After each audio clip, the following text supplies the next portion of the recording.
안녕하십니까. 건강 365 아나운서 이영호입니다. 두통은 머리가 아픈 거죠. 정도의 차이가 있긴 하지만 흔한 증상이고요. 그래서인지 두통에 대한 표현도 다양합니다. 원인에서도 여러 위험 요인들이 지적되기 때문에 잘 분별할 필요가 있는데요. 표현되는 증상에 따라 두통의 위험 정도나 원인을 짐작할 수가 있을까요? 오래되고 지속적인 두통에 대해서는 어떻게 이해해야 할까요?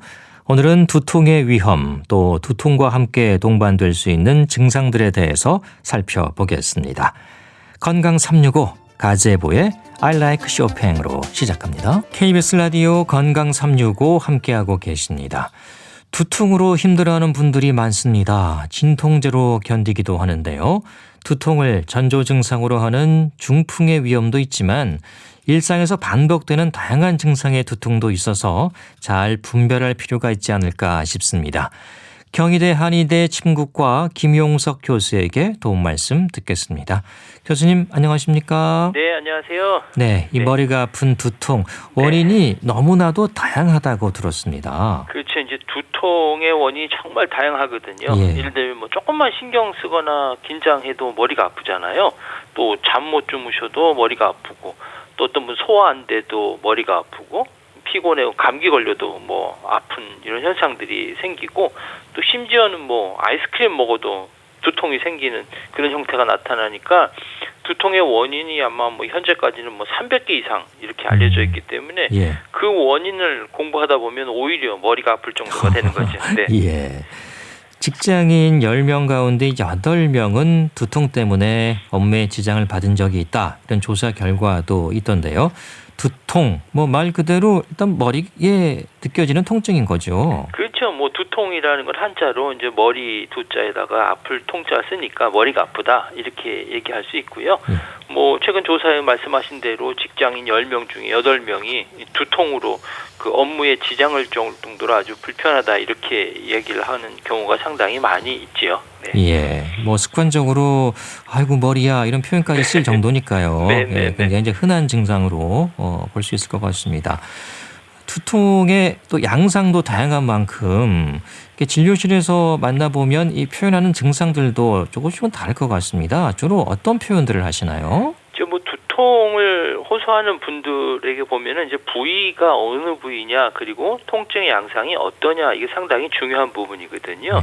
대개 이제 뭐 어깨 이상의 어느 부위에 통증이 발생을 해도 이제 두통이다 이렇게 호소하시는 분도 있고요. 또 어깨는 목과 뒷목하고 이어지고 또 귀 뒷면하고도 이어지고 또 뒷머리, 관자놀이, 또 앞에 머리 이렇게 이어지면서 통증이 점점 퍼져가는 경우도 있고요. 또 두통을 호소하는 분들의 이제 양상을 보게 되면은 뭐 쑤시고 아프다, 뭐 옥신옥신거린다, 혈관이 이렇게 뛰듯이 옥신옥신거린다, 뭐 쓴벅쓴벅한다, 뭐 조인다. 뭐 우리하다, 뭐 띵하다, 뭐 머리가 뽀개지는 것 같다, 뭐 망치로 뭐 때리는 것 같다, 뭐 바늘로 콕콕콕콕 찌르는 것 같다, 뭐 찌끈찌끈하다, 뭐 정말 다양하게 표현하고요. 거기에다가 뭐 사투리까지 들어가게 되면 정말 표현은 이루 말할 수 없이 다양하게 나타나는 거죠. 네. 참 우리말 표현이 다양한 것 같습니다. 이 머리 하나 아픈 걸로도 이렇게 뭐 표현이 뭐 수십 가지가 될 수 있을 것 같은데요. 이런 증상이 어떻게 계속 이어지는 게 아니라 수시로 반복되는 건가요? 그렇죠. 머리가 한번 아픈 경우는 대부분 한 번씩 경험해 보잖아요. 뭐 우리나라 인구 전체 인구의 한 90%가 뭐 일생을 살아가면서 두통 한번 경험한다고 얘기할 정도로 많은데요. 근데 이제 두통은 한 번 아프면 평생 다시 아픈 게 아니거든요. 조금만 스트레스를 받거나 우리가 쉽게 뭐 열을 받아도 두통이 재발하게 되기 때문에 그렇거든요. 뭐 신경을 뭐 지나치게 쓰거나 뭐 잠을 못 자거나 뭐 과로하거나 피곤해도 두통은 쉽게 재발하게 되고요. 또 이러한 일이 없는데도 뭐 주기적으로 두통이 발생하는 경우가 있어요. 특히 이제 여성인 같은 경우는 뭐 아무래도 생리 주기에 따라 이제 두통이 발생하는 경우가 많거든요. 그런데 이렇게 두통이 호소하는 분들을 보면은 이게 머리가 아픈 것들은 그 뇌에 뭐가 문제가 있지 않는가 이렇게 두려워하시는 분들이 상당히 많이 있죠. 네. 그래서 이제 중풍의 전조 증상으로 또 네. 두통이 있지 않습니까? 네, 네. 예. 벼락같이 찾아오는 극심한 통증 이렇게 표현이 되는데 이렇게 중풍을 의심할 수 있는 두통은 오히려 좀 알기 쉬울 것 같다는 생각도 듭니다. 대개 이제 뭐 중풍으로 인한 두통은 우리가 일반적으로 경험하는 뭐 감기 걸렸을 때 머리 아픈 이런 두통보다는 훨씬 더 심한 편이고요. 예. 그리고 어떤 분 같은 경우는 머리를 뭐 도끼로 쪼갠 듯하게 이렇게 아프다 이렇게 이야기하시는 분도 있고, 또 어떤 경우에는 내가 일생 동안에 이렇게 아픈 건 처음이다 이렇게 호소하시는 분도 있거든요. 네. 그래 또 이제 일시적으로 또 나타났다가 사라지는 이런 미니 중풍 같은 이런 증상도 이런 경우에는 좀 의심을 볼 수 있고요. 또 이런 두통 외에도 뭐 중풍의 전조증으로 나타나는 현상들은 뭐 일시적으로 팔다리가 뭐 둔해지거나 또 마비감이 생기거나 뭐 저릿저릿하거나 또 심지어는 이제 물 같은 거, 음식 같은 거 삼키기 어려운 증상들도 나타날 수 있거든요. 예. 이제 이런 경우라면 뭐 중풍의 전조증이 있기 때문에 무엇보다도 빨리 병원에 가서 검사를 해보시는 게 좋겠고요. 특별히 이제 뭐 고혈압이나 뭐 당뇨나 고지혈증 같은 뭐런 대사성 질환을 앓고 있는 65세 이상의 고령층들은 대부분 이제 뇌혈관이 뭐 조금씩 좁아지거나 뭐 이런 현상들이 생길 수 있기 때문에 머리가 아프거나 어지러움증이 발생할 수 있거든요. 예. 이런 경우에는 정확한 감별 진단을 위해서 빨리 병원에 가시는 게 좋겠죠. 예. 이 중풍의 위험 신호인 두통, 또 그 외에도 여러 증상들로 이어지는 두통의 원인들이 있을 것 같은데요. 이건 어떻게 설명할 수 있을까요? 뭐 머리가 아픈 것들은 이제 부위별로 보면은요, 되게 이제 뒷머리서부터 시작해서 뭐 눈이 뽑힐 정도로 아프다 이런 경우에는 되게 이제 뭐 어깨하고 목 뒷골 쪽에 이제 뭐 인대나 또는 뭐 근육들이 눌려서 뇌까지 뭐 혈액순환이 잘 안 돼서 생기는, 흔히 말하는 뭐 거북목이나 뭐 일자목 때문에 문제가 생기는 이런 경추선 두통이 있고요. 또 머리하고 뒷목, 어깨에 뭐가 쥐어짜듯이 눌리는 것 같은 이런 압박감이 느껴지는 통증이 있는데, 이런 경우는 대개 뭐 긴장성 두통 같은 현상이고, 또 뭐 관자놀이 부분이 찌끈찌끈 뭐 혈관이 뛰듯이 이렇게 심장이 움직이듯이 이렇게 욱신구시고 토할 것 같은 이런 현상도 생기는 이런 것들은 이제 대개 뭐 편두통 같은 경우가 있을 수도 있고요. 또 머리라든지 뭐 뒷목이라든지 이런 것들이 뭐 귀 쪽으로 올라오고 뻐근하고 뭐 찌릿하고 귀에서 소리가 나는 듯한 느낌이 나는 경우는 뭐 턱관절 때문에 문제가 생길 수도 있고요. 예. 또 이제 뭐 코가 막히면서 이제 광대뼈 쪽이 팽팽하게 부면서 아픈 경우도 있거든요. 이런 경우는 뭐 축농증 같은 부비동에 어떤 문제가 있어서 생길 수도 있고, 또 뭐 띵하고 어지러운 증상이 생기면 이제 머리가 핀 도는 느낌이 이런 형태가 있을 수도 있고요. 식은땀이 나거나 뭐 한쪽에 저리거나 이런 경우는 뭐 중풍 같은 전조증일 수도 있겠죠. 네, 정말 원인이 많습니다. 근데 두통이 머리만 아픈 게 아니고요. 예민해지기도 하고 또 소화도 좀 안 되고, 이게 동반되는 증상들도 많지 않습니까? 대개 이제 머리는 우리 몸에서 이제 가장 맑은 기운이 위로 올라가는 곳이라고 보거든요. 예. 사실 물도 맑은 것은 위로 뜨고 탁한 것은 아래로 가라앉잖아요. 그렇죠. 그래서 머리는 우리 몸의 가장 높은 곳에 있으니까 맑은 기운이 올라가는 게 당연한데, 그런데 우리 몸에 탁한 기운이 올라가면 이게 머리가 아파지는 현상이 생기거든요. 대개 이제 스트레스 받으면 열 받는다고 얘기하잖아요. 그렇죠. 그러면 이제 그런 경우가 긴장성 두통이 되고, 또 편두통이라고 이야기하는 혈관성 두통은 우리 몸의 어떤 기혈의 순환이 잘 안 돼서 정체 갖고 나타나는 통증이라고 볼 수 있거든요. 그러면은 뭐 몸이 무겁고 피로하는 현상들이 생기게 되고, 그러면 이제 점점 속이 답답하고 소화가 아니고 또 별일도 아닌데 쉽게 막 화를 나는 이런 형상이 나타나게 되거든요. 그러면 이제 머리가 이렇게 만성적으로 아프게 되면 집중력이 떨어지고 또 업무나 학업이 떨어지게 되고 삶의 질도 상당히 떨어지게 되잖아요. 그러면 이제 정신적으로도 나쁜 영향을 미쳐서 뭐 불면증도 생기고 또 무기력감도 이렇게 호소하게 되는 거죠. 네, 그 머리가 아프면은 뭐 짜증도 나고 네. 또 예민해지고 또 화도 좀 더 잘 내게 되죠, 아무래도요. 그렇게 되면 아무래도 이제 체력이 좀 떨어지게 되잖아요. 그렇죠. 네. 예, 사회생활하기도 좀 어려울 수도 있고요. 네. 흔히 말하는 편두통, 또 긴장형 두통, 또 원발 찌름 두통이라는 것도 있는데 이게 어떤 차이가 있습니까?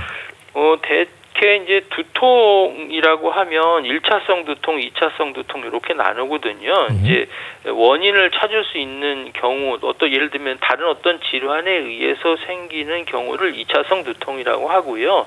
그렇지 않고 이제 특별한 원인을 찾지 못하는 경우가 이제 1차성 또는 원발성 두통이라고 이야기하는데, 이런 원발성 두통이 사실은 조금 더 많은 편이고요. 네. 대개 이제 이런 두통 중에 이 원발성 두통의 편두통, 긴장성 두통, 원발 찌름 두통 이렇게 나타나게 되는데, 긴장성 두통은 주로 이제 스트레스와 관련이 돼서 근육 같은 뒷목 쪽 같은 것이 뻐근해지면서 근육이 뭉치면서 생기는 두통이라고 볼 수 있고요.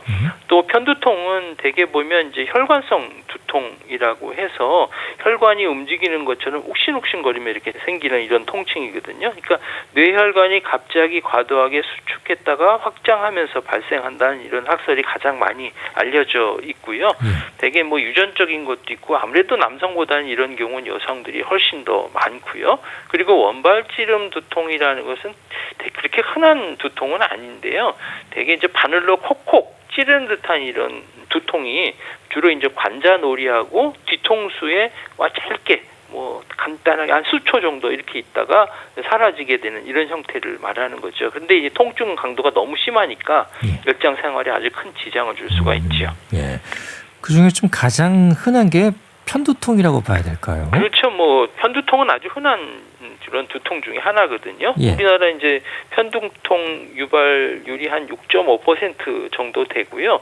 남성에 비해서는 여성이 한 3배 정도 많다는 이런 보고가 있고요. 두통학회에서 직장인들의 두통 관련해서 설문조사를 한 거 보면 그 두통의 유형 중에 편두통이 69% 가장 많았어요. 그다음에 이제 일반인들이 흔히 겪고 있는 긴장성 두통, 또 하루에 이게 아까 말씀드렸던 수초 동안 찌릿한 현상이 나는 원발성 찌름 두통 이런 순으로 나타났죠. 예. 그런데 편두통 하면 그 이름 때문에 오해할 수도 있는데 꼭 한쪽으로만 아픈 건 아니라면서요? 그렇지. 이제 편두통 하면 이제 글자로 보면 한쪽이 아프다 이렇게 생각하잖아요. 네. 근데 이제 사실 그것은 편두통이 아니고요. 증상만으로 보면 꼭 한쪽만 아픈 게 아니라 양쪽이 아픈 경우도 있어요. 실제로 편두통 환자의 절반 이상은 왼쪽, 오른쪽 양쪽이 다 아픈 이런 통증으로 나타나게 되거든요. 그리고 원래 의학적으로 보면 이 편두통이라는 것은 두통이 부위 한쪽만이 아니고 심장이 두근 것처럼 나타나는 박동성 두통이라고, 혈관성 두통이라 이렇게 얘기도 하거든요. 그래서 여기에 메스꺼름이라든지 토하는 이런 소화기 같은 증상들이 같이 동반될 수 있고요. 예. 빛이나 소리에 이제 두통이 더 악화되는 경향이 있다 보니까 세계보건기구에서는 이 편두통을 삶의 질을 떨어뜨리는 10대 질환 중에 하나로 꼽고 있을 정도죠. 예. 이 편두통으로 고생하시는 분들 주변에 꽤 계신데 가장 힘들어하는 부분은 뭐라고 하시나요? 이 편두통이 이제 욱신욱신하는 통증도 생기지만 이 마치 중풍처럼 느껴지는 현상들이 있어요. 그러니까 한쪽이 막 저리고 뻐근한 감도 생기고 속도 미식미식하고 이런 현상들이 생기니까 이 중풍이 아닌가 걱정스러워하시는 분들이 상당히 많고요. 또 요런 편두통의 특징 중에 하나가 뭐냐면 통증 자체도 불편한 감이 있지만 얘가 주기성을 갖고 재발한다는 거예요. 여성 같은 경우는 한 달에 한 번씩, 2주에 한 번씩 이렇게 계속 주기적으로 오니까 어떻게 되면 그때가 오면 이제 공포감이나 두려움이 또 생기게 되죠. 그렇죠. 편두통에 대한 발작이 아주 극심하니까 이게 또 올 거 아닌가 이렇게 걱정스러워지는 이런 형태가 있다 보니까 중풍에 대한 어떤 두려움과 재발에 대한 두려움을 가장 힘들어하시는 것 같습니다. 네, 아프기 전부터 걱정을 하시게 되는 건데요. 예, 편두통. 그리고 이제 긴장형 두통이라는 것도 있습니다. 이게 이제 일시적인 건지 긴장 상태에서 발생하는 두통으로 생각하면 되는 건지 어떤가요? 예, 이제 편두통은 주로 이제 혈관이 뛰듯이 맥박이 뛰듯이 욱신구신하고 찌릿찌릿하고 찌근찌근한 통증이라고 말씀하셨는데 근데 예. 이런 긴장성 두통은 되게 이제 뻐근하고 뭔가 눌리는 것 같은 그런 느낌의 통증을 얘기하는 거예요. 우리가 이제 스트레스를 받으면 근육이 뒷목 쪽이 많이 긴장이 되잖아요. 그러면서 나타나는 통증은 좀 뻐근한 통증들이 많이 나타나게 돼요. 그러니까 편두통하고 달리 이제 스트레스를 받을 때 이런 통증이 더 심하게 나타나기 때문에 이런 긴장성 두통은 아무래도 스트레스와 밀접한 관계가 있다고 볼 수가 있는 거죠. 네, 스트레스군요. 그러니까요. 예. 그러면은 이런 긴장형 두통은요, 그걸 발생시킬 수 있는 원인들을 좀 제거하게 되면 그런 상황 자체가 사라지면 두통도 동시에 없어진다고 봐야 될까요? 그렇게 되면 얼마나 좋겠어요. 그러니까요. 사실 예. 우리가 태풍 같은 것도 오잖아요. 그러면 태풍이 지나가면 그 후유증이 있잖아요. 그런 것처럼 마찬가지거든요. 두통의 원인이 스트레스라고 하지만 이 스트레스가 다 없어졌으면 두통이 사라졌으면 좋을 텐데 그렇지 않거든요. 이 스트레스로 인해서 근육이 뭉친 것이 해결되지 않으면 여전히 아플 수밖에 없는 거죠. 예, 예. 그래서 뭐 진통제만 드신다고 해서 문제가 해결될 것은 아니라는 거죠. 그동안 두통으로 인해서 우리 몸의 여러 부분에서 이제 불균형이 생겼으니까 그 불균형이 정상 상태로 되지 않은 상태라면 두통은 계속해서 생길 수가 있는 거거든요. 그러니까 스트레스는 한 번 왔다 가더라도 바람같이 사라져도 그걸로 인한 후유증으로 인한 두통은 여전히 남을 수가 있는 거죠. 예. 스트레스는 사라져도 두통은 계속 이어질 수 있다. 네네. 예. 그 두통이 있으면 이제 진통제를 복용하게 되는데요. 이게 두통을 겪는 기간이 좀 길어지다 보면 네네. 이게 오랜 세월 진통제를 드시는 분들도 계십니다. 예. 그러면은 이 괜찮은 건지 진통제도 혹시 뭐 내성은 없는 건지 어떻습니까? 일반적으로 두통 때문에 이제 약을 드시는 분들은 그 약 자체가 이제 비마약성 진통제이거든요. 예. 그러니까 비마약성 진통제라는 것은 뭔가 의존성이나 중독성, 내성 같은 것들은 있지 않다고 볼 수가 있죠. 예. 그러나 이제 카페인이 들어가 있는 복합 진통제 경우에는 일반적으로 카페인에 의존하는 것처럼 약간 영향을 받을 수는 있어요. 네. 그래서 이제 두통의 강도가 심하지 않고 이제 빈도가 많지 않을 경우에는 진통제로 버티시는 분들이 상당히 많이 계시죠. 근데 문제는 뭐냐면 이게 습관성이 되는 거죠. 네. 계속해서 머리가 조금만 아파도 이거 먹고 이러잖아요. 그렇죠. 그러면 이제 간이나 다른 곳에 좀 문제를 일으킬 수 있고요. 또 이렇게 지나다 보면 하나 먹고 또 먹고 이러다 보면 진통제를 뭐 한 움큼씩 이렇게 드셔야 할 정도 있거든요. 예. 그렇기 때문에 이렇게 진통제를 급할 때를 쓰시지만 이런 치료 아울러져서 두통을 악화시켜주는 요인이 무엇인지를 확인해서 그것들을 관리하는 것이 상당히 중요하거든요. 그래서 예를 들면 뭐 생활 습관을 교정해야 될 것이라면 교정해야 될 것이고 또 식사 시간이라든지 운동이라든지 잠이라든지 뭔가 두통을 일으키는 요인들을 잘 해결을 해야만 이런 진통제를 계속해서 먹는 것들을 피할 수가 있는 거죠. 예. 진통제는 말 그대로 통증을 줄여주는 건데 그 두통이 생기는 원인을 찾아서 그걸 제거하는 게 더 중요하겠죠. 네, 아무래도 모든 치료가 마찬가지지만 원인 치료가 상당히 중요하고요. 그렇다고 해서 두통이 심한데 진통제 안 하고 그냥 원인 치료만 한다고 해서 두통이 또 사라지는 건 아니니까 그렇죠. 예. 삶의 질에 좀 문제가 있잖아요. 그래서 급할 경우에는 뭐 일시적으로는 쓸 수 있지만 그 원인들을 찾아서 관리하는 것이 상당히 더 중요하지요. 네, 진통제도 분명히 필요한 거고, 예, 동시에 또 두통의 원인도 찾아서 해결하는 게 필요하겠습니다. 자, 한의학 쪽으로 가서 그럼 살펴보겠습니다. 한의학에서는 이 두통 어떤 상태로 판단하고 있습니까? 한의학에서는 이제 두통이 머리 자체가 모든 양기가 그쪽으로 모인다고 보는 거거든요. 그러니까 아까도 말씀드렸지만 깨끗하고 이런 기운들이 위로 모여지는 곳이 바로 머리이기 때문에 이 부분에 탁한 기운이 올라가면 이런 통증이 생긴다. 이게 불순물이 있어서 흐름을 좋지 못하게 만들어서 통증을 생긴다. 이렇게 볼 수 있는 거고요. 원인적으로 보면 뭐 외감이라고 이야기하는데 이거는 뭐 바깥에 나쁜 기운들이라면 감기 같은 거 보면 우리가 두통이 생기잖아요. 그런 거라고 볼 수 있고요. 그다음에 내부에 어떤 문제가 생기는 이런 두통 같은 경우는 스트레스하고 관련이 있고 소화기능과 많이 관련이 있어요. 그래서 예를 들면 열을 받아서 화를 내서 분노해서 이렇게 감정 조절이 안 돼서 생기는 두통도 있을 거고요. 그다음에 몸에 혈액순환이 안 되고 찌뿌둥하고 붓고 해서 생기는 두통이 있을 거고 또 우리 몸에 기운이 떨어져서 생기는 두통도 있을 거고요. 뭔가 순환이 잘 안 되고 막혀서 어혈 같은 게 생겨서 한 부위가 따끔따끔하게 아픈 이런 형태가 있을 수가 있거든요. 그게 이제 내부에 어떤 이상이 생기는 두통이라고 볼 수가 있고요. 한의학의 치료에 있어서 보면은 어떻게 보면 사람이 갖고 있는 어떤 두통 그것만 보는 것이 아니라 두통을 갖고 있는 사람의 전체적인 부분을 조절하는 것이 한의학의 특징이라고 볼 수가 있습니다. 네, 머리가 아프다고 해서 이제 머리만 보고 치료를 꼭 하는 건 아니라는 거군요. 그렇죠. 네. 예, 몸 전체의 상태를 봐서 왜 이 좋은 기운이 가야 할 머리 쪽에 나쁜 것들이 쌓이는지 그걸 해결한다는 말씀이신 것 같습니다. 예. 자, 이 한의원에 가게 되면 이제 주로 침 치료를 할 텐데요. 네. 예. 이 두통이 심해서 병원에 가게 되면은 어떻습니까? 침을 일단 기본적으로 머리에 놓게 되는 건가요?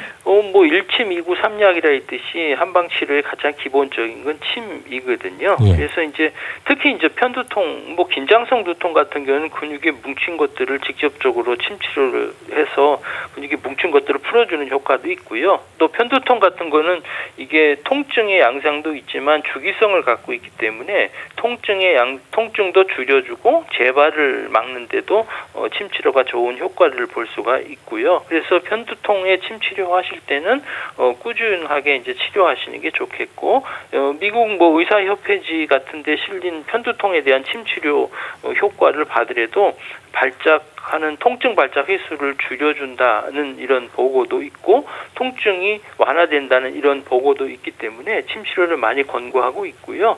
또 환자분들 중에서는 이제 침 치료 받을 때 보면 머리가 아픈데 손이나 발에다가 침을 놓게 되면 나 머리가 아픈데 왜 손과 발에다 넣어요? 이렇게 얘기하시는 분이 상당히 많이 계시거든요. 그렇죠. 나 손과 발 안 아픈데 왜 뭐 여기다 놓냐 이렇게 말씀하시는데 이 부위가 어디냐가 상당히 중요하거든요. 한의학은 앞에도 말씀드렸지만 머리 아픈 거 그것만 보는 게 아니라 전신을 보기 때문에 머리 앞에 부분이 아픈 분들은 대부분 소화가 잘 안 되는 분이 상당히 많아요. 그래서 이런 거를 양명두통이라 하고요.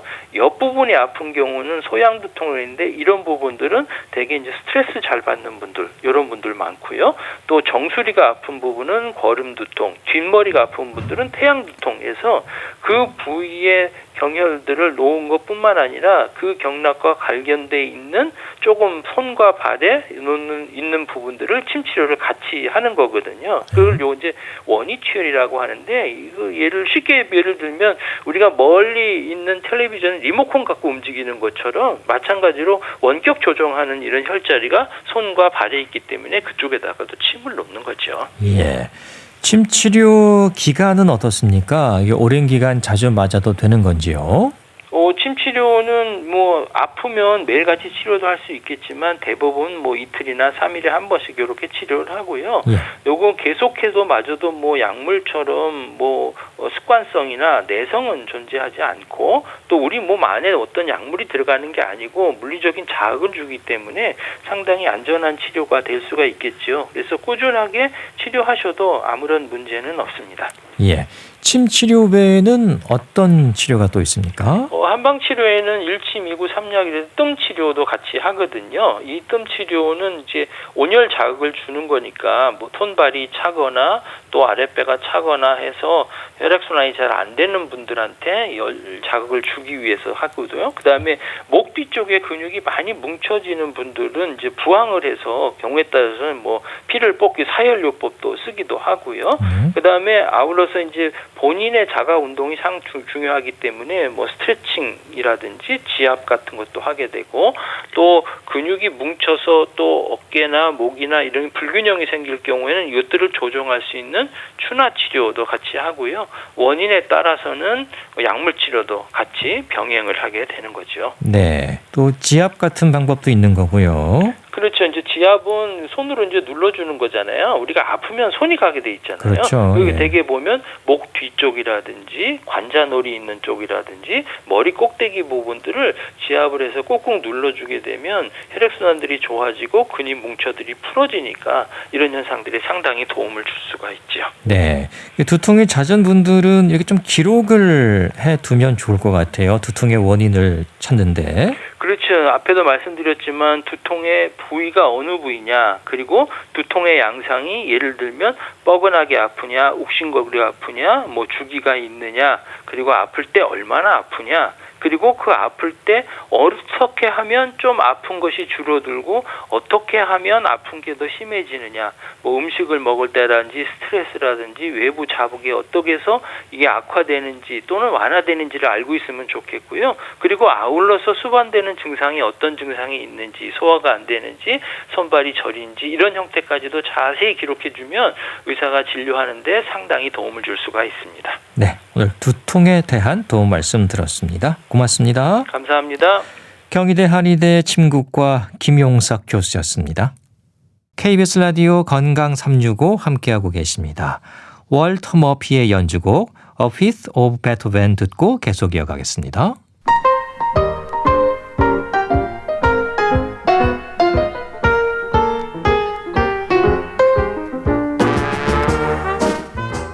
건강한 하루의 시작. KBS 라디오 건강 365.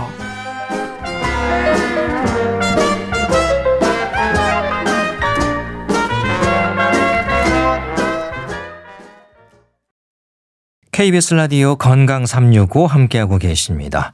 책으로 생각해보는 건강에 대한 궁금증, 북칼럼니스트 홍순철 씨와 함께하겠습니다. 어서 오십시오. 네, 안녕하세요. 자, 오늘 가지고 오신 책의 제목이요. 완벽이라는 중독. 예, 완벽 중독. 네.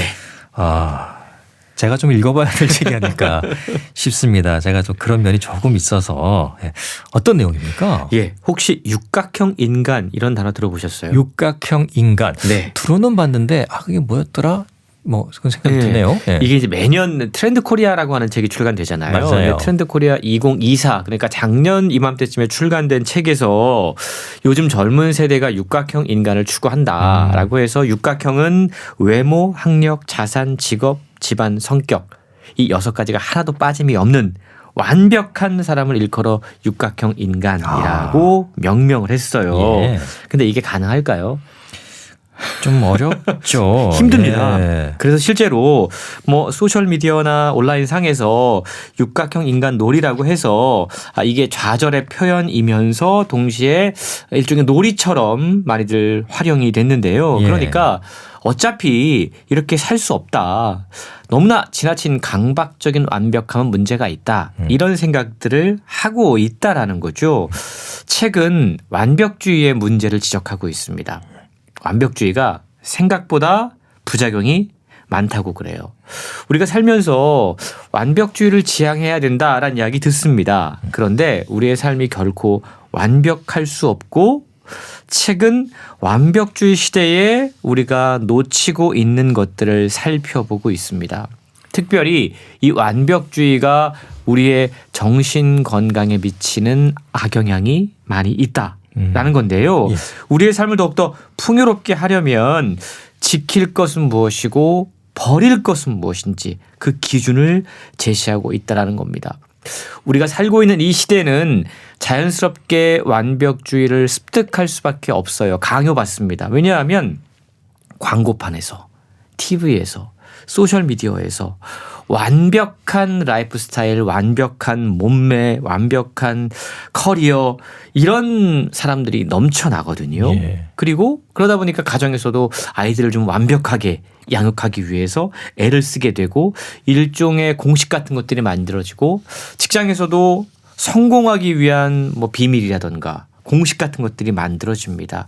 실적에 의해서 우리의 삶이 좌우가 되죠.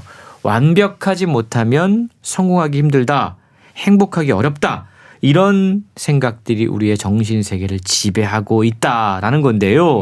그 결과가 어떠하냐라는 겁니다. 우리는 늘 뭔가에 쫓기는 기분으로 살아가고 있고 불안이 일상화되고 있다라고 책은 지적하고 있는 겁니다. 네. 완벽해지기 위해서 스트레스를 무시하게 받는군요. 그렇죠. 예. 그런데 주변 일상생활에서는 우리가 좀 완벽해지기를 요구하는 것들이 많지 않습니까? 그렇습니다. 예.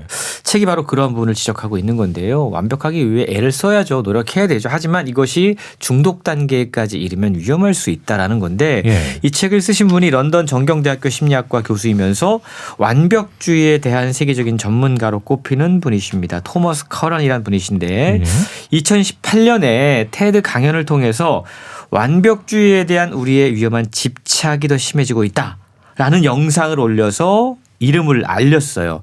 근데 이때 이 영상이 무려 320만 뷰 이상 기록하면서 전 세계에 큰 파장을 불러일으켰다고 그럽니다. 근데 그분이 이번에 책을 쓴 건데 저자는 전 세계 각지에 약 4만 명 이상을 만나서 조사해보고 데이터를 수집을 해보니까 완벽주의가 더 팽배하게 자리하고 있다는 사실을 깨달았다는 겁니다. 지난 10년 동안의 연구 결과를 책을 통해 이야기하고 있는데요.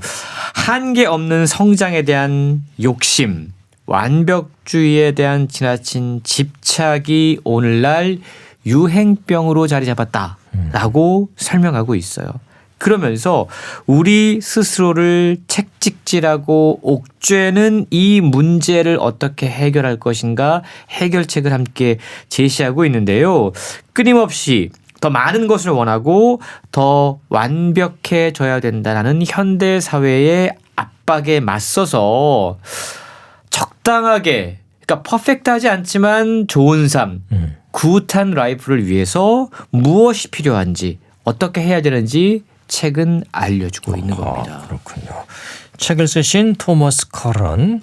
그럼 이분은 좀 완벽하신 분이신지 안 그러신 분인지. 책을 쓰신 분의 성향은 어떻습니까? 일단 예. 4만 명을 만나서 인터뷰를 하고 예. 10년을 연구했다라는 것만으로도 하나의 좀 주제에 완벽하신 대해서 분인 것 같아요. 집착이 대단한 분이십니다. 저자는 스스로 자신도 완벽주의자였다라고 고백을 해요. 예. 그래서 어떻게 하면 이 문제에서 벗어날 수 있을까? 완벽주의의 덫에서 헤어나올 수 있을까라고 생각을 해서 긴 여정에 나섰다라고 고백을 하고 있습니다. 그리고 저자가 직접 완벽주의에 대한 조사를 해보니까 우리가 알고 있었던 것과는 다른 상식들이 발견되더라라고 이야기하고 있는데 완벽주의와 성공에 상당한 우리는 상관관계가 있다고 생각을 합니다. 근데 저자는 완벽주의는 성공과 아무런 관련이 없다. 오히려 성공의 걸림돌이 되고 있다라고 이야기해요. 예. 끝없는 완벽에 집착, 굴레에 빠지게 되면 번아웃에 빠지기 십상입니다. 그리고 더 많은 노력들이 항상 좋은 결과들을 내는 게 아니잖아요. 어느 순간은 더 많은 노력과 노력을 할수록 역효과가 나타날 수가 있습니다. 책은 그걸 감소의 구간이다라고 이야기를 하고 있는데 이 구간에 빠지면 완벽해지려고 발버둥 칠수록 더 늪에 빠지게 된다는 거죠. 예. 그리고 완벽주의 성향이 높은 사람들은 주위의 인정을 받지 못할 것 같다라는 일종의 두려움이 있습니다. 실패하게 되면 어떡하지? 그 수치심을 피하기 위해서 오히려 미루기를 반복한다고 그래요. 시도하지 않는 거죠. 이게 정신 건강에도 해를 끼치게 되는데 괴로운 완벽주의자는 높은 보복성, 거창한 욕구, 타인을 향한 적개심, 그리고 지극히 낮은 자존감, 끝모르는 고독감에 시달리게 된다. 그리고 거식증, 우울증, 불안장애 를 넘어서 자살 충동을 더 많이 느끼고 주변 사람들 심지어 같이 살고 있는 파트너와의도 관계에 문제가 생겨서 결국 파국으로 치닫는 경우가 많다라고 설명하고 있습니다. 그렇군요. 완벽주의에도 좀 이렇게 여러 가지 유형이 있다고요? 예, 저자가 그렇게 소개를 하고 있어요. 저자는 예. 3가지 유형으로 구분을 합니다. 근데 그 유형이 아마 우리 주변에서 쉽게 발견된다라는 걸 아실 수가 있을 텐데 첫 번째가 자기 지향 완벽주의인 겁니다. 이건 자기 자신에게 상당히 높은 기준을 적용을 해요. 그래서 자기가 계획했던 대로 일이 되지 않으면 죄책감이나 수치심을 크게 느끼고 그리고 자신을 자꾸만 과소평가하는 경향이 생기고 생각 과잉에 빠지거나 일을 미루면서 행동하지 않는 그런 경향이 나타나기도 합니다. 또 다른 유형은 사회 부가 완벽주의라는 게 있는데 예. 다른 사람들이 자신에게 완벽하길 기대한다라는 신념을 갖고 있는 겁니다. 그래서 작은 실수에도 다른 사람들이 자기를 비난할까 봐 두려워하고 주위의 평가와 시선에 늘 전전긍긍하는 사람들이 있습니다. 우리 주변에 이런 사람들이 있어요. 예. 또 주변 사람들에게 자신의 불완전함을 감추기 위해서 엄청난 압박감을 가지고 늘 뭔가를 숨기려고 합니다. 또 한 가지 유형이 있는데 타인 지향 완벽주의입니다. 책은 이것이 가장 위험하다라고 이야기를 해요. 예. 나뿐 아니라 남들도 완벽해야 돼 라는 신념을 갖고 있는 사람들입니다. 나에게 적용하는 건 괜찮아요. 근데 다른 사람들에게도 높은 불가능한 기준을 적용하려고 하고 당연히 충돌이 생기고 화를 잘 내고 무례하다라고 느껴지고 호전적인 특징을 보이는 사람들이라고 그럽니다. 예. 책은 가장 위험한 타인지향 완벽주의자로서 스티브 잡스를 소개를 하고 그래요? 있습니다. 예.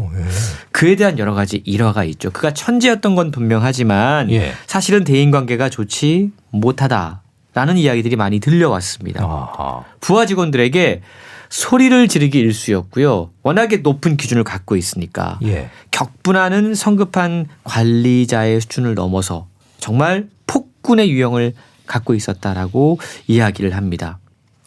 스티브 잡스에 대한 유명한 일화들이 몇 개가 있는데 잠시 묵었던 호텔 스위트룸에 피아노가 있는데 그 위치가 마음에 들지 않았다는 거예요. 예. 보통 그냥 넘어가잖아요. 예. 피아노 위치를 바꿔달라고. 호텔 측에다가 요구를 하고 꽃장식이 있는데 꽃이 마음에 들지 않는다라고 교체해달라고 요구를 하고 세탁기 한 대를 사기 위해서 2주 동안 매일 밤 가족들과 회의를 할 정도로 완벽주의적인 성향을 갖고 있었다라고 예. 책은 이야기하고 있습니다. 그렇군요.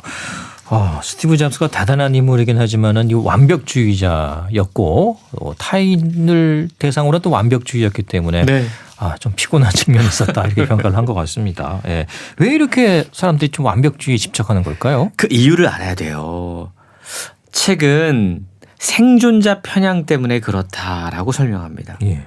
생존자 편향은 우리가 인생의 승자에게서만 배우려고 하는 일종의 정신적인 오류를 의미를 하는데 완벽주의를 갖고 있는 사람들이 되게 다양하게 많이 있어요. 실패한 사람도 있습니다. 그런데 유독 성공한 사람들만 자꾸 눈에 들어온다라는 거죠. 예. 스티브 잡스 같은 성공한 완벽주의자들의 경험만을 보기 때문에 저렇게 완벽해야지만 성공할 수 있다. 완벽주의가 성공의 비밀이다라는 그릇된 결론에 이르게 된다라는 겁니다. 최근요 완벽주의가 성인뿐 아니라 청소년들에게 상당히 안 좋은 영향을 미치고 있다라고 지적을 해요. 요즘 청소년들과 대화를 해보면 자존감이 떨어진 친구들이 상당히 많이 있습니다.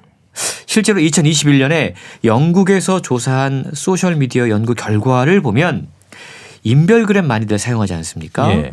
청소년들의 약 절반이 완벽하게 남들에게 보여야 한다라는 압박감에 시달리고 있고 약 40%가 자신의 부족함에 대한 열등감을 갖고 있다고 그럽니다.